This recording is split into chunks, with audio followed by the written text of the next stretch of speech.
everyone, welcome to Backstory Sessions. I'm your host Matt. We hope you enjoy this episode.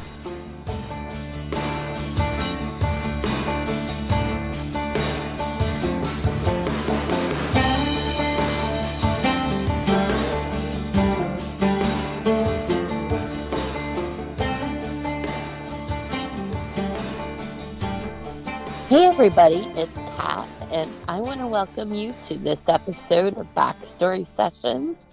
I'm joined today by my co-host, Matt. Hey Matt. Hey Kat, hey everyone, how are you?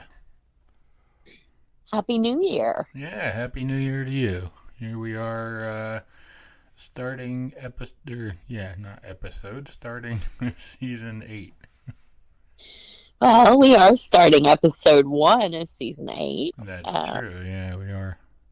And a new year, 2023. Yeah. It's hard to get, used to saying that, I think. Right. Yeah, just get used to saying 2022 and they change it. So. I know, but I definitely am hoping that 2023 is a better year than 2022. So yeah, me too. It certainly was a challenge, to say the least. And, but one good thing the podcast has. I think it's funny as we were reflecting back and you actually took the time to, look at the numbers more closely. I mean, I knew we were growing as a podcast because, we'd be hitting those milestones a lot faster. So that's a sure sign, that you're getting more listeners. But I mean, so our very first year, we started the podcast in 2020, in March, apparently. Yep. So from March to December, so it's not a whole year, but we had 867 downloads. Right. Yeah. And we were happy, with that. I guess it's because we started the podcast with a different vision than what it's morphed into, don't you think? Oh yeah, for sure. I mean, originally it was for, to promote writing and projects that we were, working on and things that we were interested in and stuff. And we still do that, but certainly not as much as we used to.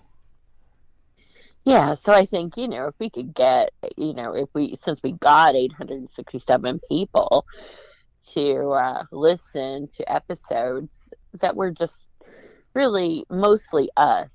We did have a few guests in that time span, but mostly it was us talking about writing and, whatever topics that we wanted to talk about. And so I think we were happy that just people, were listening. And I know my mom was a very faithful listener there. Yeah, she would give us critiques for sure. Yes, and, one critique was that if you don't change that voice, I'm going to stop listening. So yeah. he, insists that I have, different voices that I turn on or turn off, I guess. Right. Yeah. So, I think just our perspective changed, and now I don't know if our perspective changed. It's just the opportunities that we've had that, kind of changed things a little bit. Yeah, well, we definitely, I think, I don't know how it's happened exactly. A lot of hard work, of course. Yeah. But we definitely had some really interesting opportunities present themselves, and it seems like that we gained momentum. I think once we started, getting one opportunity, it kind of opened the door to another one, and yeah, for sure, kind of snowballed like that. Well, I've heard, I don't know if this is true or not, but podcasting is one of the hardest jobs ever. So Um, I'm not going to dispute that. It is lot of work, it is, yeah. but enjoyable. Yeah, certainly this is, of all the things that I'm involved in, the podcast is certainly one of the more enjoyable ones for sure. Well, I don't really have a lot of things to compare it to currently, so I'm gonna, just say that it is the most enjoyable for me. But I'm sure I would say that if I were doing other things as well, because it is. It's like a lot of it's creativity, but it's also research and communicating. It's just like a lot music. A lot of I Yeah, guess music actors. So it's just like a lot of my interest, and I love people watching and people's stories, and right. so it's just and like occasionally I like talking to you and Occasionally.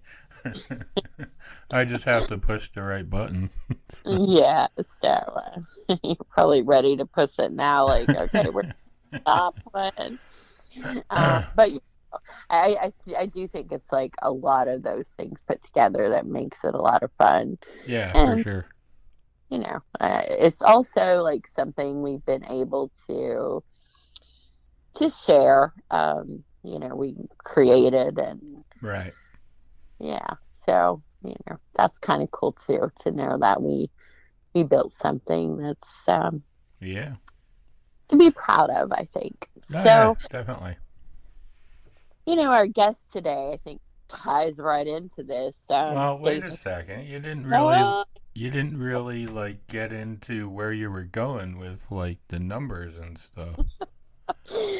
well, if you're a listener of the podcast or you follow in the Facebook group, you would know that we have crossed over 20,000 downloads. So That's true. Yeah, we're up to I don't know what the number is today. We're somewhere around we're 20,400 or something like that.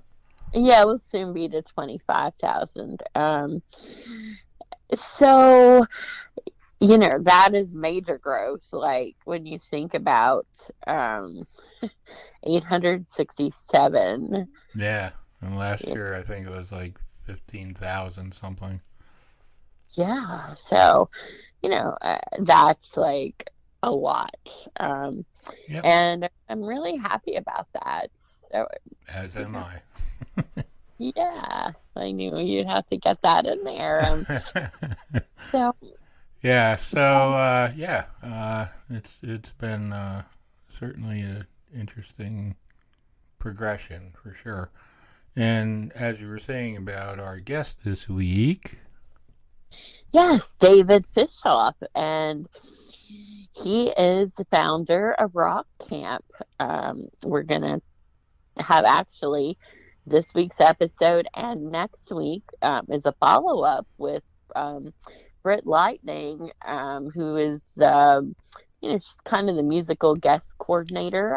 I guess that's what I'm gonna may not be the official title, but she gets to like look for the talent that she wants to put together as the counselors for rock camp. right? So But they just give everybody a quick overview of what Rock Camp is. rock camp, and I mentioned this in my holiday gift giving That's because right. Yeah. I feel like this is an experience of a lifetime, although many people experience it several times in their lifetime. But you get to, like they might have Aerosmith versus Led Zeppelin or something like that. Like they might be themed like that. They could be Right. themed like, rock of the 80s or whatever. So you just kind of can pick like, whatever it is that you're interested in. And then there's going to be those people from the actual bands of that time, or let's say it was Aerosmith. So you might have you could have Joe Perry, you could have Steven Tyler, you Right. just like take your pick of, who could be there. So let's say Steven Tyler is the counselor, the camp counselor. So I would go there. Oh my gosh, I mean, like I could not even. But so you go there, and there would be Steven Tyler, and he would be, I guess, the lead singer of our group. So I'd get put in a group. Let's say I get put in his group. Right. So he would be my camp counselor, and let's say I would play keyboard, or drums. Right. Yeah. Or rapping. So, anyways, there would be other people like you, or other people that are not professional musicians that would be in this band. And so we would practice with Steven Tyler, and he'd do master classes, and we practice songs. And then at the conclusion of the camp, there's like two live performances. So you're going to be like Whiskey a Go Go, or some, like, depending on where your rock camp is held, you're Right. going to get two public performances with Steven Tyler. Cool. Yeah, I mean, how cool is that to say, like, I actually performed a concert with, Right. Yeah. yeah, Steven Tyler. So um, yeah. And so the next time, it could be like a totally, like, you may want to go to another rock camp that would have Roger Daltrey, or, some other person that you admire musically. Right. So that's a little bit about what rock camp is. And so next week we have Britt Lightning, who, is from Vixen. So that'll be a really interesting episode as well. Yep. And this is all leading up to rock camp. And I don't want to give too much away, except to say that it is going to be held, a rock camp, in Nashville. So that's like really close to us and a lot of our listeners. So in January, and this isn't a really exciting special one, but we will talk more about that next week. Okay. So David's story, I can't wait to hear, like, what inspired him to come up with rock camp, and how did he make it happen? Like, how do you make yourself accessible to, how do you talk the Steven Tylers of the world into being in your rock camp, Yeah. Yeah. Certainly. As I recall, he was like a sports agent or something for quite a few years, and Yeah, I think so. yeah. Uh, So I don't know how he went from that to doing rock camp. So it'll be interesting. It'll be interesting to yeah, find that out. we're certainly going to ask that question. So I think he's like a self-made person, like some people are born into, you know, a career, like their dad is, I don't know, Bruce Willis, or, Right. whatever. Yeah. Yeah. So, or you might be the daughter of Garth Brooks, or, Yeah. I mean, like it could happen that you're born into a family that happens to be in the career that you choose. But with David, I'm not sure if that's the case. I think, I think he's like paved a path for himself. And I love to hear stories like that of how people make that happen. Yeah, me too. It should be really interesting. I'm looking forward to it, definitely. Yeah. So, I feel like we're paving a path. Yeah, we're certainly doing something. Yeah. Maybe we need a bigger shovel. I don't know. But Maybe. I mean, the shovel is growing. We are getting a bigger shovel because, again, I'm going to say 867 in a whole year versus almost 20,000. Yeah. You know, in another year, that's like really a lot of growth. And so if we continue at that rate, it's gonna, Yeah, we'll we're be just, at 50K before we know it. yeah, and and we'll look back and be like, oh my gosh, remember when Yeah, we, remember that first year? well, or even, like now, again, our perspective will probably change, like how we were happy with, 867. Now, when we look back, we'll be like, man, we were only getting, like 20,000, and remember how happy we were. And Yes, we'll be approaching Joe Rogan territory before we know that's right, Joe Rogan. it. You're right. Look out, buddy. We're That's coming right. for you. I hope you're listening to this. Yeah. Yeah, well, he could be. If we just had like a, portion of his listeners listening to it, and yeah. Anything is possible. You never know. I mean, we've had some amazing guests and amazing opportunities to talk to people, and you know, it doesn't appear to be slowing down. That's for sure. No, well, we're kicking off season 8, and who would have thought that we would get the chance to talk to the founder of Rock Camp?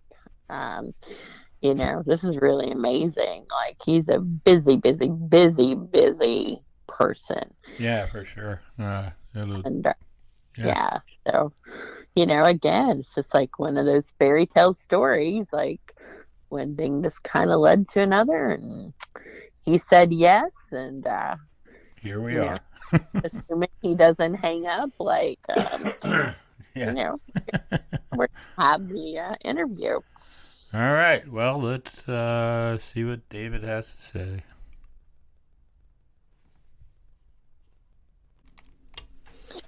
David, I want to welcome you to Backstory Sessions. We're so happy to have you as our guest today and talk about Rock Camp and all the great things happening with you. Well, thank you. Yeah, I mean, the fun part of being the owner of Rock and Roll Fantasy Camp is I get to wake up every morning with a new idea, and if I like it, I'll make it happen. Do you find that you're one of those people that does have like a constant stream of ideas? Oh, I wake up every day with a new idea, and I'm always looking for new ways to create new camps, new opportunities for attendees to, get their fantasies by jamming with their favorite, musical stars, and I love the Rock Camp because it really allows me to come up with some ideas and then have people come to these camps and go through a life-changing experience. It really does seem like a dream job, and we're definitely going to talk a lot about how it works and what people could expect. But did you grow up wanting to be a rock star, or did you have any Totally. in that? Yeah, I wanted to be in my brother's band.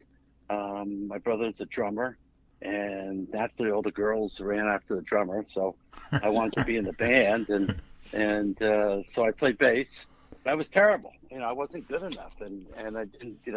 So I did one or two gigs, and I just wasn't good. And so I went to my dad, and my dad said to me that, why don't you be in the background? Why don't you book the bands, and then you could book 5 bands a night, 6 bands a night, and basically that was his advice, and that's what I decided to do. I decided to become a booking agent. So did you have good planning skills, or was there something that made you go that route to be in the background? Well, I love the entertainment business. I love talented people. I mean, any comedian that can get up there and make people laugh without using a four-letter word, I admire. Any singer that can get up there and get an audience in a frenzy, I love that. I really respect these artists, and so it's always been a business that I wanted to be in.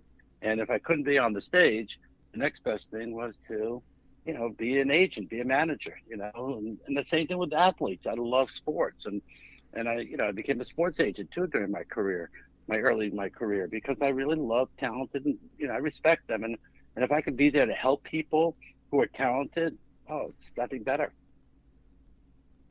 So how did you go from booking the bands after after you tried with bass for a little bit, and then you went to sports. So how did you make the crossover from one to the other?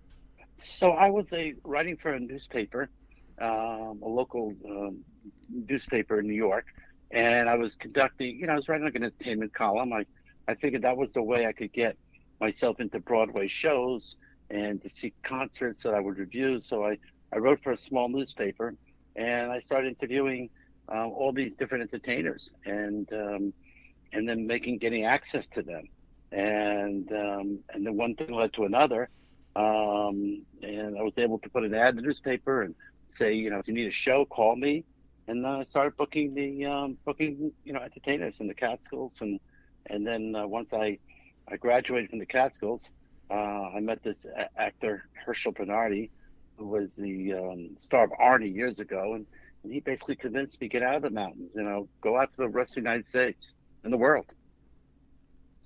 And so you did that. And how old were you at this point? I was 21 years old. Wow. I was 21. I was a go-getter. Still am a go-getter. I still enjoy what I do, and as long as I have passion, I do it. If I have no passion, I don't do it.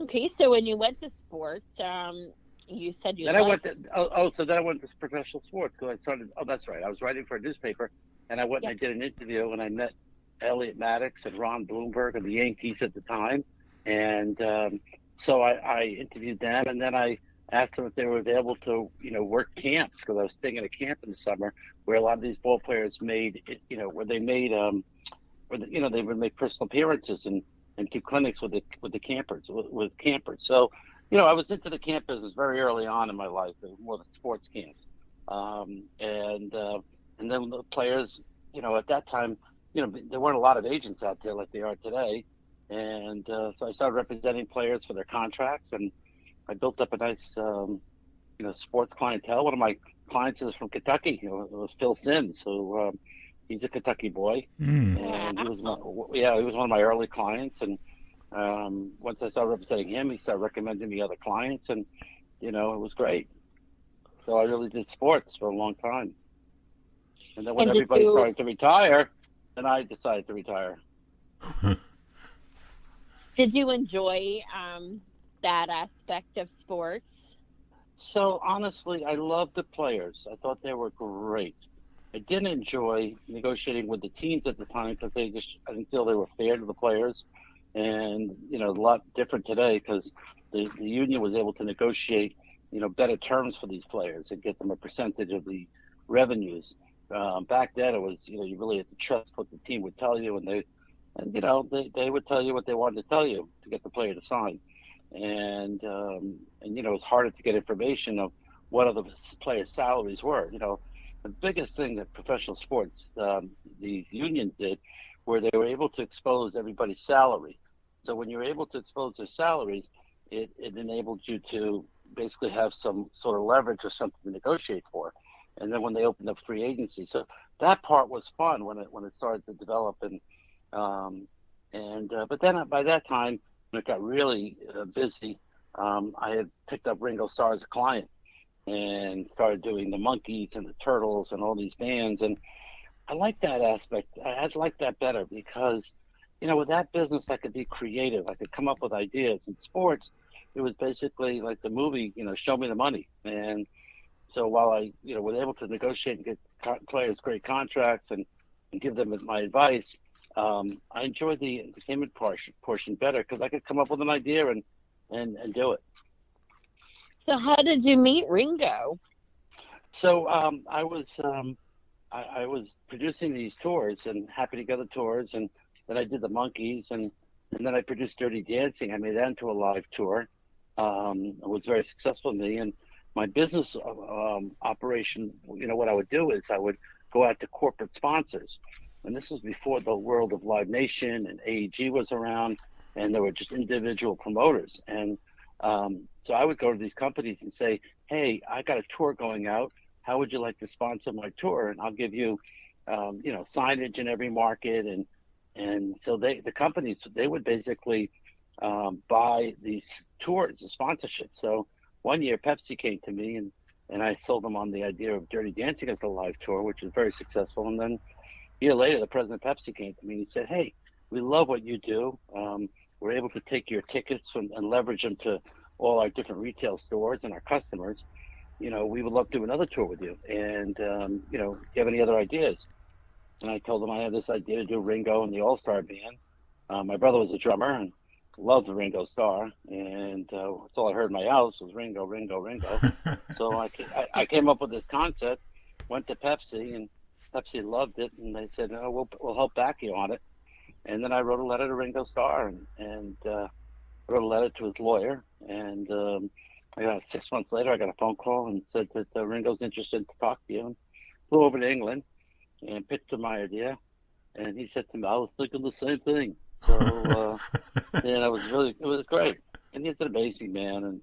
And, just being a Beatle, I mean, just you can imagine, the history that he has. And it was easy to find musicians that wanted to play with him. And God bless him, he's still doing it. He's 33 years later. He's still doing these tours. I did it for 15 years. It was a privilege to be around him. Learned a lot, and so it's great. So it seems like a lot of things fall into place for you or interconnect. Do you have a plan, like a long-term plan in your mind when these ideas are coming, or do they just you look at, okay, I've got this connection, and then it comes together like that? How does it work for you? Well, that's a great question. I come up with an idea, I think about it, and then I do it. And then while I'm doing it, I get another idea. So, here I am on the Ringo tour and having this amazing experience with all these musicians. And I'm saying to myself, boy, if I could have just, if I could share this with the fan to see what it's like to be around all these incredible musicians and see them write songs and spend time with them, then this would be a great fantasy camp for people.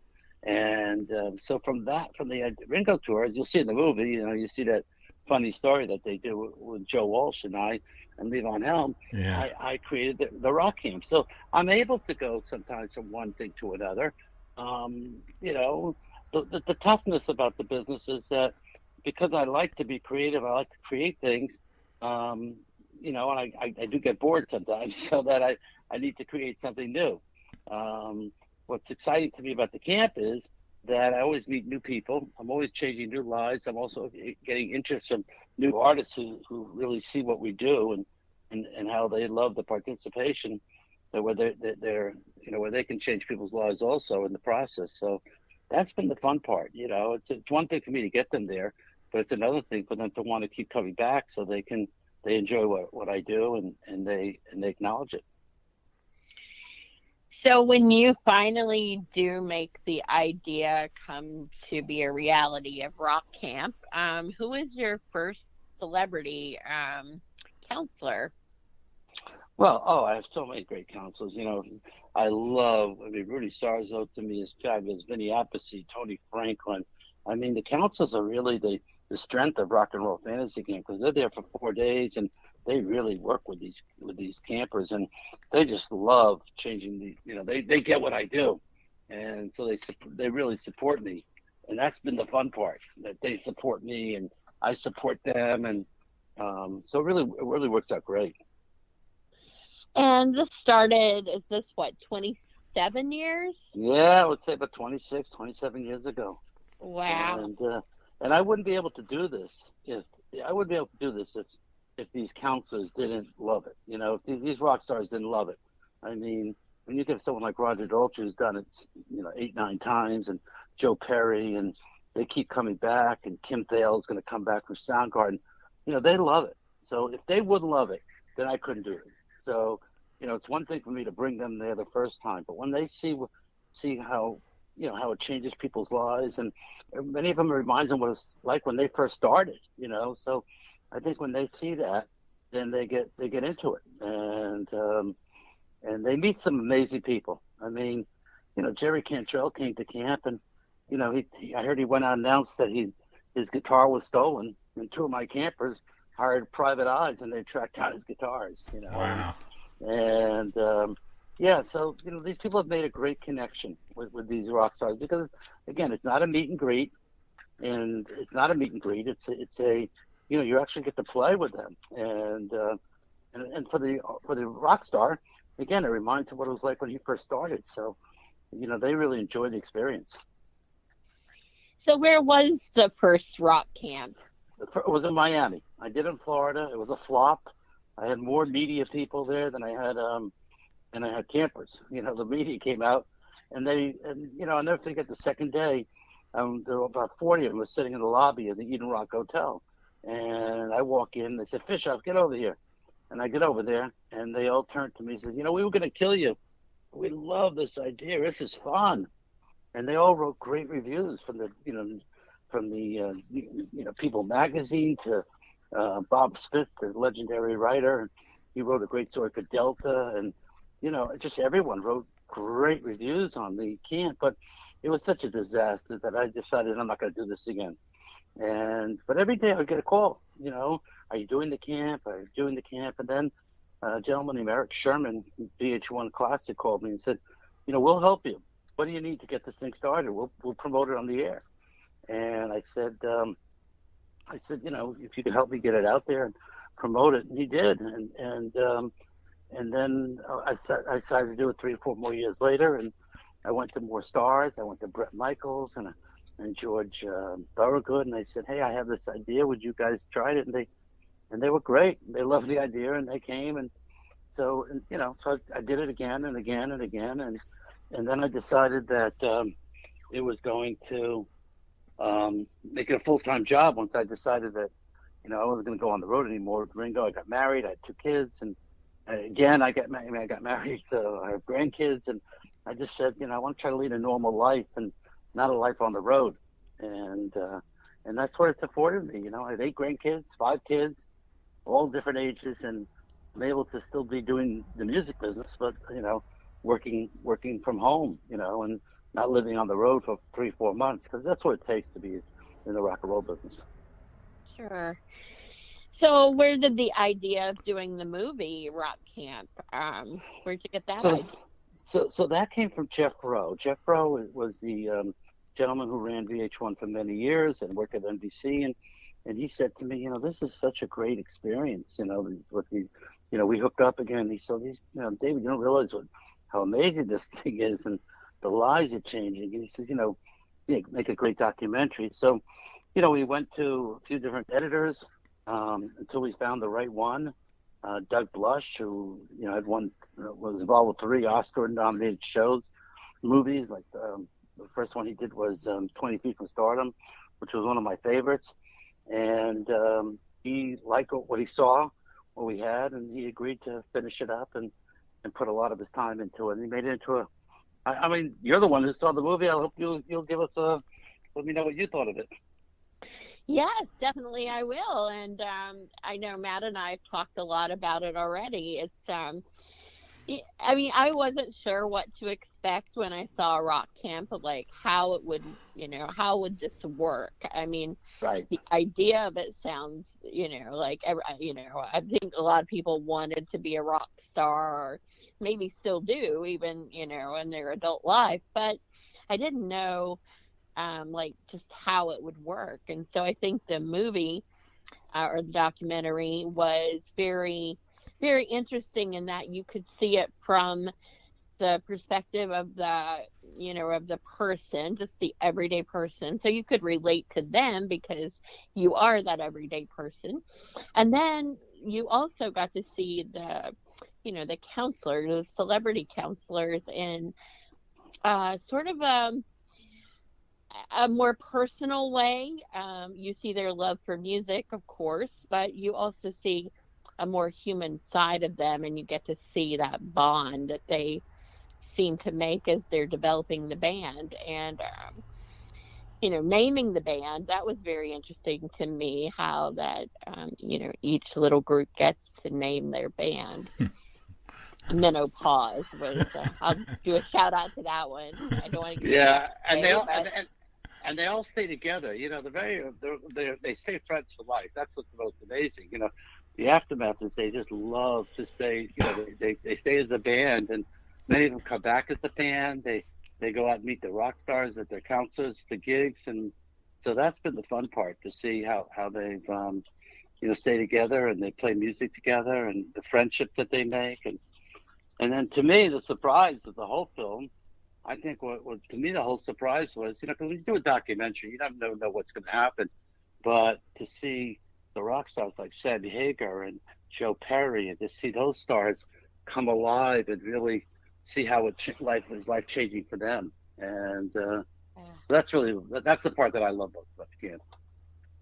Matt, what did you think? Well, Matt, what did you think? I enjoyed it. I mean, I'm a big music fan, and you certainly had a lot of people in, as far as stars in the movie, in the documentary that I've looked up to for years and stuff. But two things stuck out to me.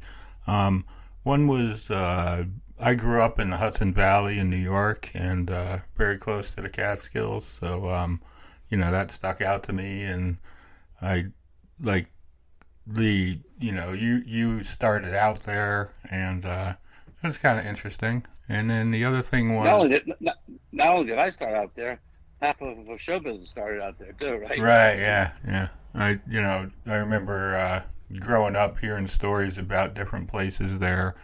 A lot of them are gone now. There's only a handful left, I think. But it's sort of like a history thing for me. And then Right. the other thing that stuck out to me was you're pretty much a self-made person. Like you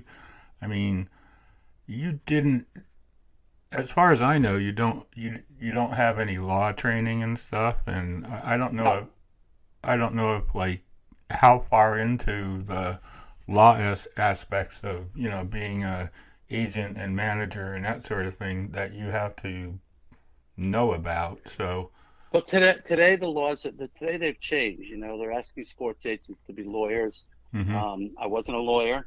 I fought for my clients because nothing you can't really change the basic agreement that's been negotiated with Sure.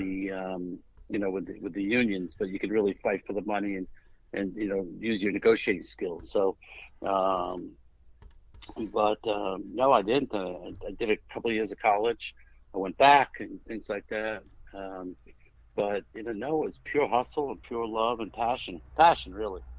Yeah, that was the impressive part to me is you met tons of people and been involved in a lot of famous people's lives and things like that, and the fact that you weren't an attorney or anything like that is pretty impressive that you're able to get involved in so many different aspects of the entertainment industry and sports and things like that. So, thank you. Yeah, no, one day I'll go back to law school.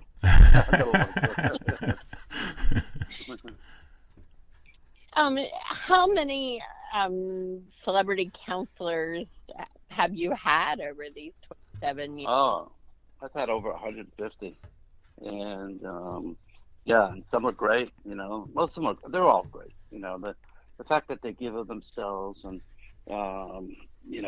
enjoy. Some are better than others. Because they know how to teach better. They might not be better musicians, but they know how to give it over. And to me, that's what the key is: to know how to teach better. Give over your musical knowledge. And so you could see in the documentary that people were at different levels. So you don't have to be, like a virtuoso to. No, not at all. Not at all. I want beginners. And I'd always love the counselors to say, I'm going to take David. Give me the beginner band. I want the beginner band. I want to me that's my challenge. I can make them better. And so it's amazing because some of them are, then you have certain musicians who say, no, I want advanced musicians, so it's okay, but there's some of them who just love taking the beginner band and making them into something. And I gotta say one thing, to me, I look at these rock stars is no different as a football coach. They all get the same in the NFL. All these players get the same. The NFL gets all the same draft picks. So you get a number one, someone gets a number two, then you get a two, then they get a one. But it's the coaches that really make these teams better. And that's what I told these rock stars. You're going to get the same amount of people, but you got to make them better. Who has been of the counselors? Who has been to the most camps? Oh wow! I talked to Rudy Sarzo last week. He's done 12 years. Gary Hoey's done 12 years. I mean, they've been. You have a lot of long term. Yeah. They enjoy it, and I think they enjoy meeting the people. I think that's what it's about. How many camps do you do a year? I mean, is this like an ongoing? I do about 5, 6, a year. Depends on when I get the artist. That's the other problem with the business. Because unlike someone who has a store and they know their business, they're doing it. I'm always creating, having to come up with a new idea. So, while it's fun, it's also very frustrating because you have to keep creating and being creative. Whereas, McDonald's does not do that. They keep selling hamburgers and that's it. Yeah. How long does it take to put one together? Well, nope. It's a new one next week. I'm going to do a Led Zeppelin, playing a lot of Led Zeppelin music with the people from Soundgarden and Stone Temple Pilots. And so, you got to come up with themes. The one I'm doing in November is a Beatles theme, Beatles versus Stones. Right. And so, do all different ones. But I have to say that 50-60% of my campers are returnees. And so they come back. Because once you give them this experience, they really do they come back. Yeah. And you're doing one in Nashville? Doing one in Nashville for women. Yeah. Women's only. This will be our second one. And this was amazing. We did it last year with Melissa Etheridge. And now we're going to do it with Melissa Etheridge and Nancy Wilson last time. Mm-hmm. And now we're doing it with Winona. And I'm really excited. She's on the cover of People magazine this week. And Lizzie Hale from Hailstorm and Vicki Peterson, the Bangles. And it's really amazing that we got these amazing women. Yeah. January 19th to 22nd. It was our fastest selling camp out last year. And it's going to be exciting. Yeah, so is this for women only? Women only. Okay. And also women only, and also you're going to have there is a man package.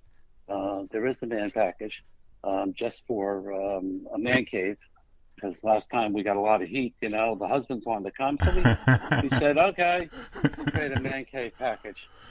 This is basically, it's all about the women. It's all the women. That's awesome. Yeah, it's great. And then and we have a great musical director, Britt Lightning from Vixen. She runs the camp, and got some great counselors, and people can have an amazing experience. Yeah, sounds like it. Has there been any people that come with such talent that they've maybe been noticed by someone that has led to a music career? Well, yes. Many of the young, we take them at all ages, but we get the young people who've come to camp, and they continue to go to Berklee School of Music, and they make their musical careers. And then the adults, I would say about 3 years ago, walking around the street, and a camper comes over to me and says, Mr. Fishof. I said, yes, what? He says, we just opened for Aerosmith in Russia, my band. I said, what are you talking about? He said, well, I met Joe Perry from Aerosmith at your camp, and I met his manager. I took her business card, and I contacted her and said, we have a new album, and our lead singer lives in Moscow, and I know the Aerosmith will play Moscow. Could we be considered as one of the opening bands? And she said, well, send me the CD. I'll ask Joe. Went to Joe, and Joe said, I met this guy at camp. I said, yeah, let him open. And next thing you know, he's the opening band. Wow. So, I've gotten a bunch of things like that. I never promote that. I'm really strict not to promise anybody anything. And because I don't believe in that, come and But they do. They make records and they make albums and they follow up in bands and tribute bands and write songs and the songs that have charted, and they really get an education. You come to camp, it will be life changing. And like Tony Robbins says, if you want to do something and you want to become something, you have to immerse yourself in it. And this is a very 4 days of immersing yourself into music and the preparation in advance too. So I know when people watch the movie, they'll understand what happens. But could you give us like a shortened version of, from the time you get there till the end? Like, what could someone expect that's interested in rock camp? Well, if I could, plug the movie Rock Camp.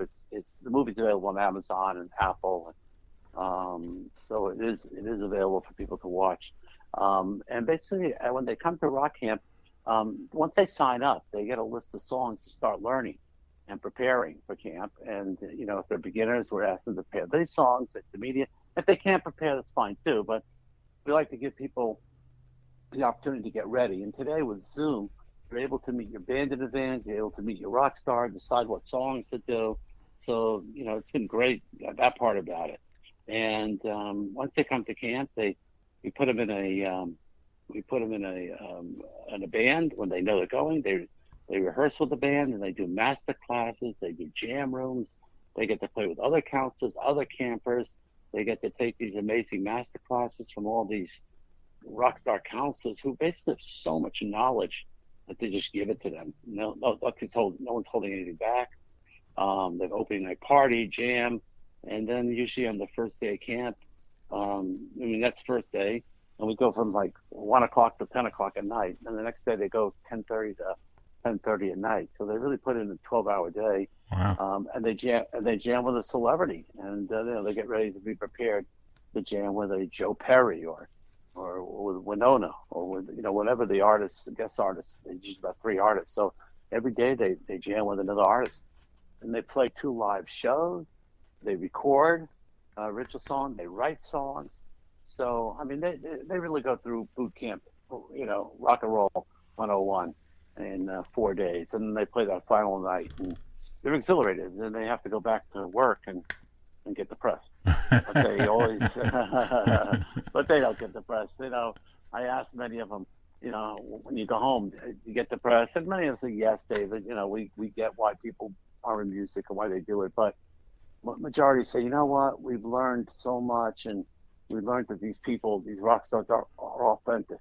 They decided that they're, when they were young teens, that they, unlike taking regular people have to go take a regular job, they decided they were going to go with their hearts and be authentic, and therefore they were able to continue in the music business, and many of them made nice careers of it, and they're here to share what they've learned.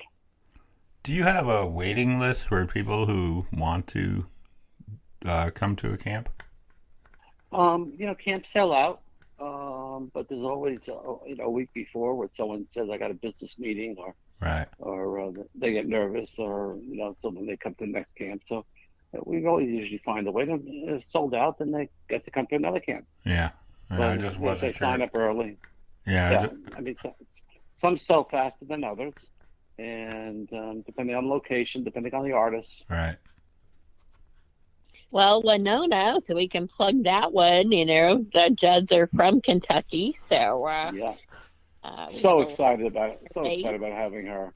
And yeah. She's, I knew her late mother, and her mother wanted to do a camp with me, and we just couldn't figure a date out. But to have Winona there, she's such a superstar, and all she wants to do is mentor young and women, and this women only is just brilliant. And just for women to come and to feel safe, and to have some, just to be in a band, and have a lot of questions about being a female in rock and roll, and there's many more women now that are really successful. Well, I guess a question would be, if you just want to watch the final performance, how does that work? Can you get tickets? People, yeah, oh sure, yeah, people buy tickets to the final show in their cities, and people invite their family and friends, and those final shows, they become like the Final Four in NCAA. The audiences are just crazy, cheering on their people and their friends, and And I love those shows. They're just so exciting, as you saw in the movie. The final night is just great.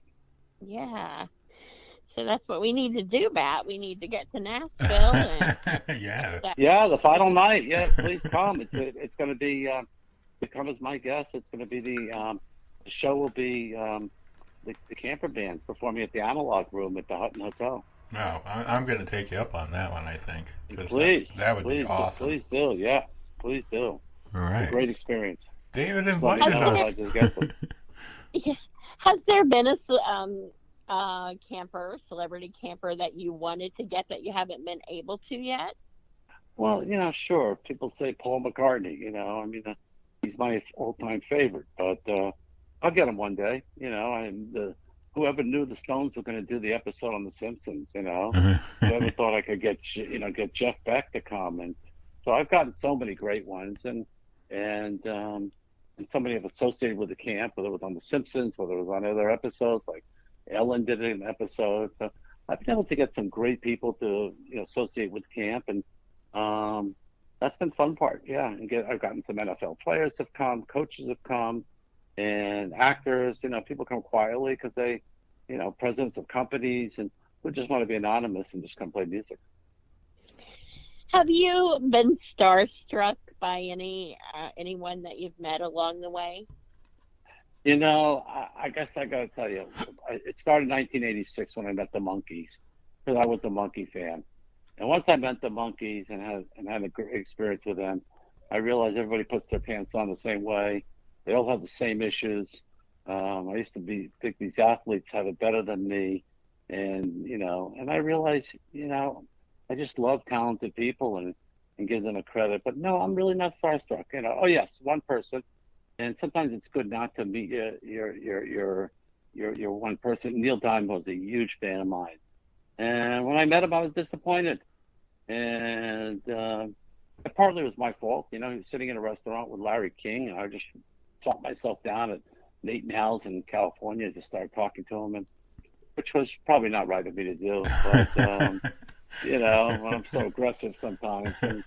But no, I just think they're all amazing. They really are, to do what they do and to put themselves at risk out there and constantly putting themselves at risk. Did the pandemic have any impact on rock camps?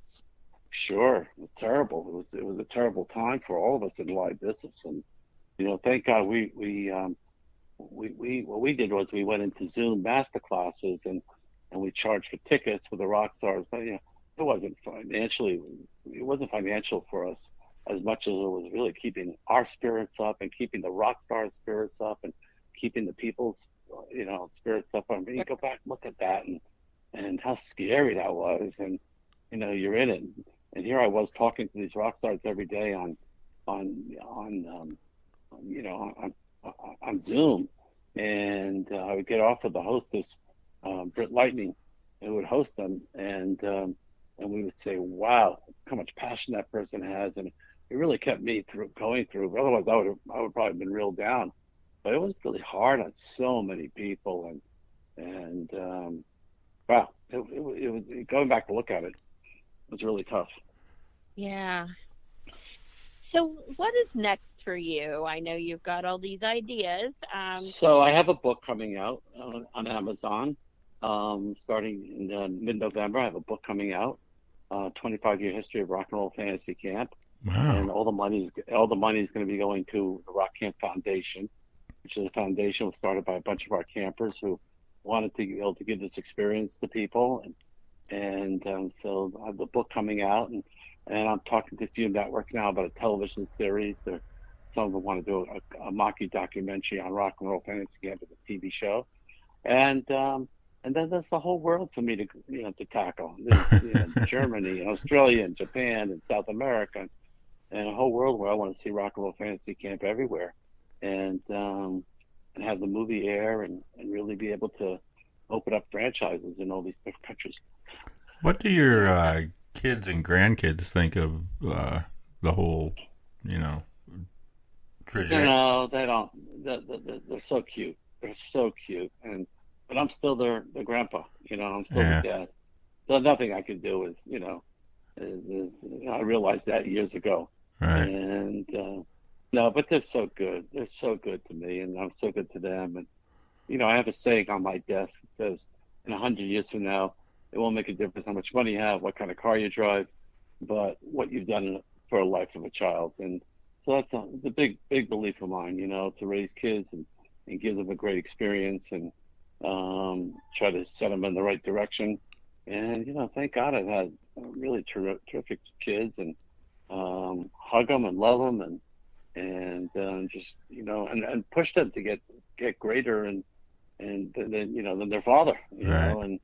and I have a daughter who's very successful, and both my daughters are very successful. One's married to a rabbi and has 5 kids, and she's just an amazing community leader. And then my other daughter is Alana Molstein, Muhlstin, who is, and her tag name is Nutrition Babe on TikTok, and she has 1,000,006 followers, and she Wow. works for a company called Beachbody, and she's quite a celebrity. Yeah, Yeah, she's quite yeah. a celebrity, and nutrition Babe.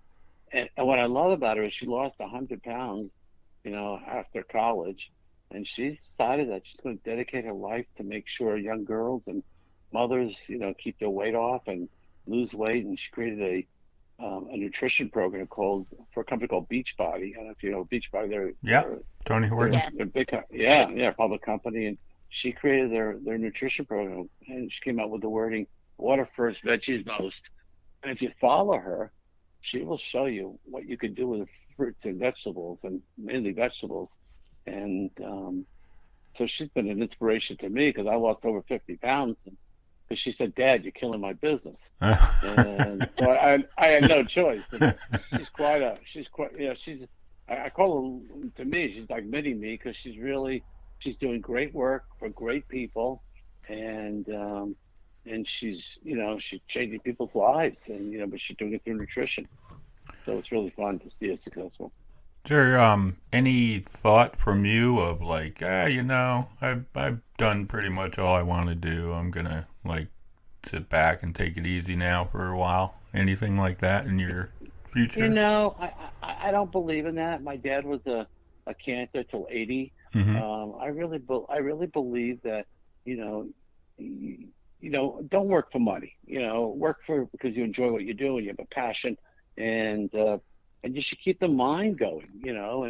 And I don't think people should retire, and that's why I admire Mick Jagger and Paul McCartney and Ringo Starr, who are 81, 82, 83 years old. They're out there touring, and the Who, it's Roger Daltrey, 79. I mean, why quit if you love what you do? And why quit? And because it keeps the mind going. And what are you going to do? Right, you yeah. play golf. I tried it. I mean, I tried to retire. After every successful tour of the Monkees, I'm 34 years old, and I said, I'm going to retire. And that lasted about 2 weeks, and then I came back, worked harder. So, I don't know. The world of retirement just doesn't.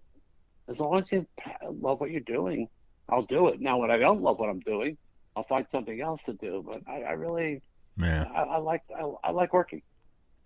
Okay. Why not? Yeah. Why not? Sure. Why You not? love what you do. Why not? Yeah. If you And still can, I why think not? today, yeah. I mean, I exercise every day. I go to a Pilates class every day, and make sure to take care of my health now. And we're at that age. I'm 66, where the numbers are really important. Yeah. And those are your cholesterols, and Yeah. your numbers. And I just think that if I work out and stay healthy, then then that's what it's about. Well, it's definitely been a pleasure to have you as a guest Thank and you. learn about you and about Rock Camp. I find your drive and your backstory very fascinating, just as the ideas that you've come up with Rock Camp. So it's been a great episode. Just so many great stories within your story. Thank you. Thank you for having me on, and I love it. And I hope people get a chance to get the movie and check out rockcamp.com, our website. and follow us, on all the social media aspects. And I hope to see you guys. Please let me know. Be my guest. Come down that final night, and I think you'll see these bands. I'm really excited. Yeah, I'm definitely looking forward to that. Yeah. All right, terrific. Thank you so much. Thank you, sir. We appreciate you coming on and giving us your time, and we'll talk to you again soon. As always, if you have any questions, concerns, or comments, you can send those to Kat at iWritePlays@outlook.com, or you can write to me at backstorysessions@gmail.com or matt@level11ventures.com. Thanks for listening, and we'll talk to you soon. Take care.